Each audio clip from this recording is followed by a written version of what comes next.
Hi, I'm in Blankenship, and I am doing a review of Andrew Pollack's book, Why Meadow Died. This is chapter 2, and I'm looking at it through the restorative leadership lens. You may recall that Mr. Pollack blamed his daughter's death from a school shooting in part on restorative practices, and I'm very interested in looking at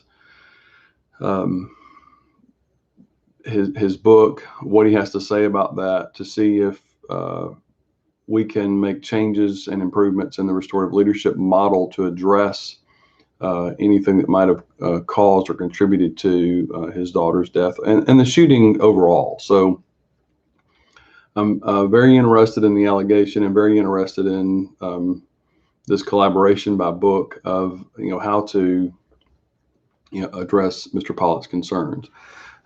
So starting off, chapter 2, what we're doing in this chapter is we're looking at the father of a student who was shot 5 times in the Parkland school shooting.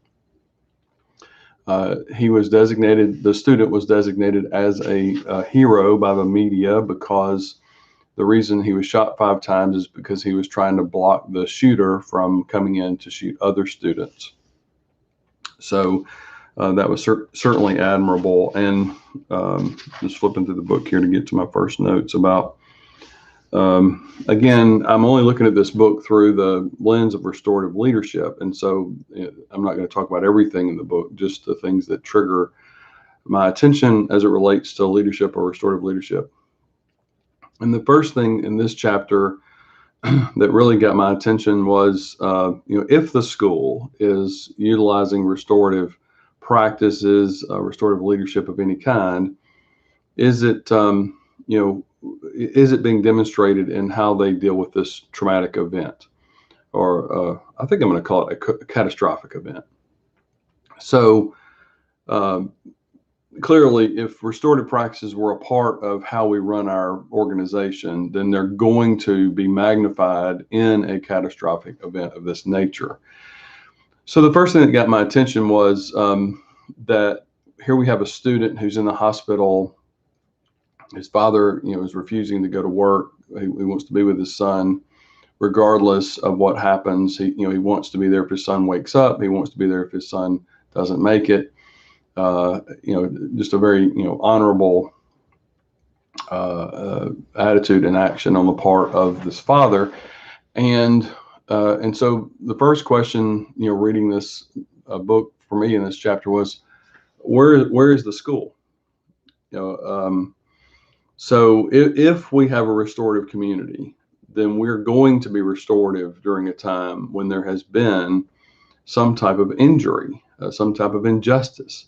If that's what restorative communities do, is they work together, they collaborate to restore the community. And here we have a community, not just a student, but the entire community of the classroom, of the school, of the community. It's beyond the school, the neighborhoods and the city, maybe even the state, maybe even the nation. We have an injury that calls out, an injustice that calls out for restorative action. Where's the school?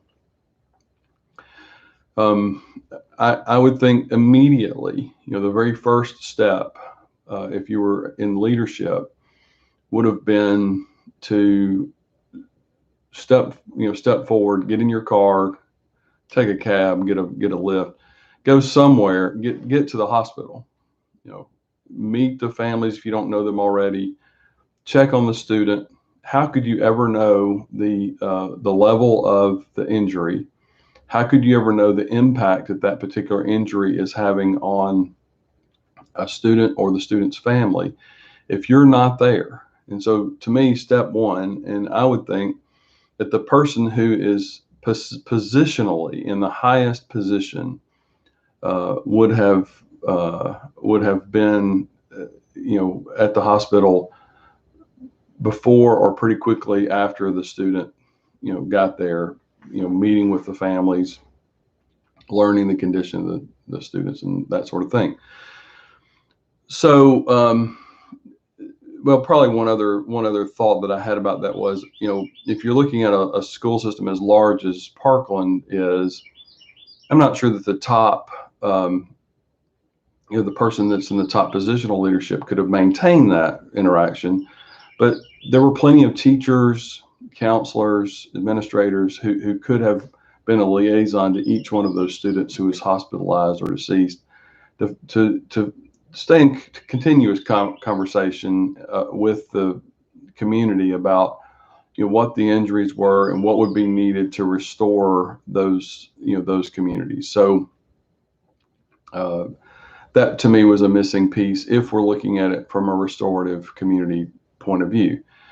The second thing that I found somewhat alarming, not just from a restorative leadership point of view, but also just a leadership point of view, was when the superintendent finally did make his or her way to the hospital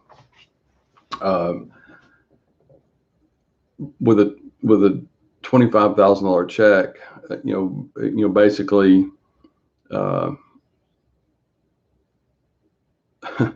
the superintendent showed up and handed the family a $25,000 check.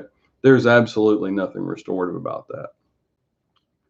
I cannot imagine that you would even pretend to understand the nature or quality of the injury before you would engage in some type of community conversation. So through some type of circle or some type of conference, some kind of community conversation where you would sit down and talk about what the quality of these injuries were.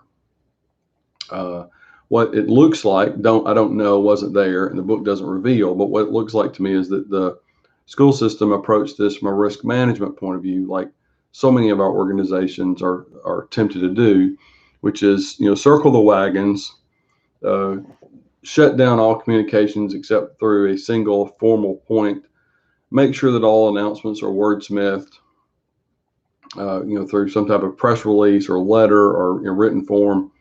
No real community communication. So everything at that point is very unilateral, very guarded. And first of all, that's not restorative. Restorative communities require community communication. That's how we learn about what the injury is, the quality and quantity of the injury. That's how we learn how to be responsible, how to step up and be responsible to help restore the community. If we're not having that type of community communication, how do I know how I can help people in my community be restored back, to the way they were when, prior to the catastrophic event? So certainly that was not restorative. The second thing that I would say as it goes to a restorative intention is $25,000 for your son being shot 5 times is absolutely dehumanizing. To hand somebody a check for $25,000, and incidentally, the check wasn't even signed, that they had to sign it on the spot. That's dehumanizing. What is called for, in this first phase of communication, is some type of just engagement. And I cannot also imagine that this would not follow some form of apology on the part of the administration. So, an authentic restorative apology is not, here's a check. A restorative apology is when I didn't secure the system, when I didn't secure the building properly, I allowed a shooter in. I'm sorry. That's never going to happen again. And then some type of concrete action that's somehow connected with the apology. So in that case, actually making the building more secure would be what we would call a regrettation, that you actually took some action aligned with your apology that that actually evidenced that this was an authentic apology. It wasn't just saying I'm sorry. or saying, I'm so sorry that you got hurt. Well, no, that's not an apology. You may be sorry they got hurt, but what was your role in it? And how are we going to change it to restore our community so it doesn't happen again? So that was wholly missing here. They just showed up with a $25,000 check, and what an insult. Just to show up and just want to buy your way out with no authentic engagement. The third thing that I just want to mention about this chapter was that at some point Mr. Pollack called the father. He saw the father was the young man, the student, was held a press conference and had some statements to make, and I think that probably prompted Mr. Pollack to call, because he saw that someone was actually doing something and wasn't getting a lot of feedback from the school system, and so he reached out to the father here. And the thing that was so interesting to me is the father knew him. Mr. Pollack started explaining, who he was, and the father cut him off and said, "I know who you are." How is it possible that the father in chapter 2 of the son who'd been shot knew more about what was going on than the actual administration did back in chapter 1? The father was actually doing more restorative work than the system was.